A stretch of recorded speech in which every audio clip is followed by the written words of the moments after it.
Peekaboo Storyland! This time, Little Red didn't run. What if one small mistake could put you in the jaws of danger? Stay till the end, because what happens in the grandmother's house will shock you. This is Little Red Riding Hood, kind, brave, but a little too trusting. She wore her red hooded cloak everywhere, a gift from her grandmother. It made her feel safe, special, and brave. One day, her mother called her and said, "Your grandmother is sick. Take this basket of food to her, but listen carefully. Do not talk to strangers. Do not leave the path.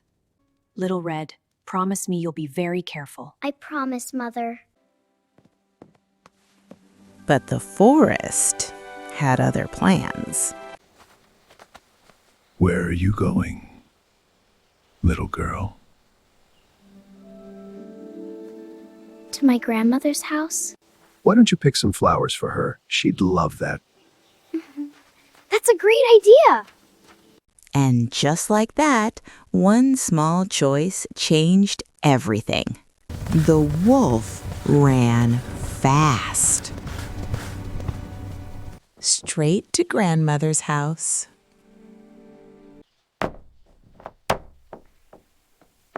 Who is it? Little Red Riding Hood. The door is open, dear. Come inside. I'm in the backyard kitchen.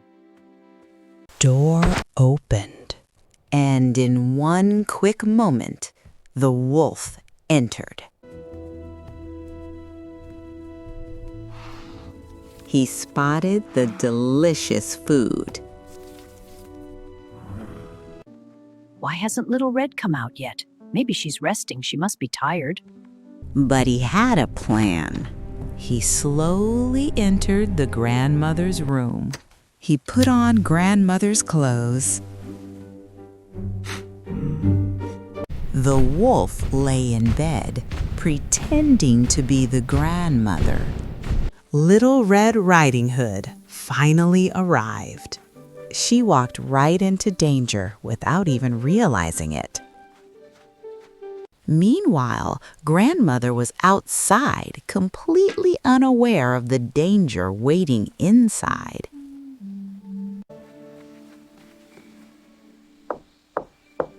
Grandmother, it's me. Grandmother, where are you? I'm in the bedroom, Little Red. I'm not feeling well. Please make some herbal tea for me and take the herbs from the backyard. Why does grandmother's voice sound different?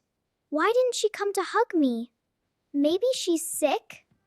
I should make some tea for her first. Grandmother, you're here. Then who is in your room? Little Red, how are you? I thought you were resting inside. Come, let's check from the window. Grandmother, he's the wolf I met on my way here.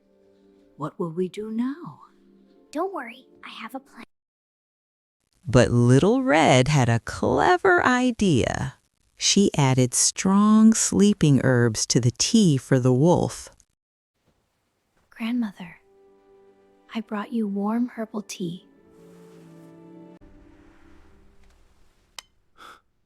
What is this? The wolf drank the tea and instantly felt dizzy. Got you! Dizzy and confused, the wolf could barely move as Little Red and grandmother wrapped him up nice and tight. I'm so glad you're safe, Grandmother. Thanks to you, Olga. And just like that, the wolf was no longer a danger. Grandmother, being with you makes me so happy. And you, my dear, bring light to my heart. I love you, Grandmother. I love you too. Want more magical stories like this? Hit subscribe and join the adventure!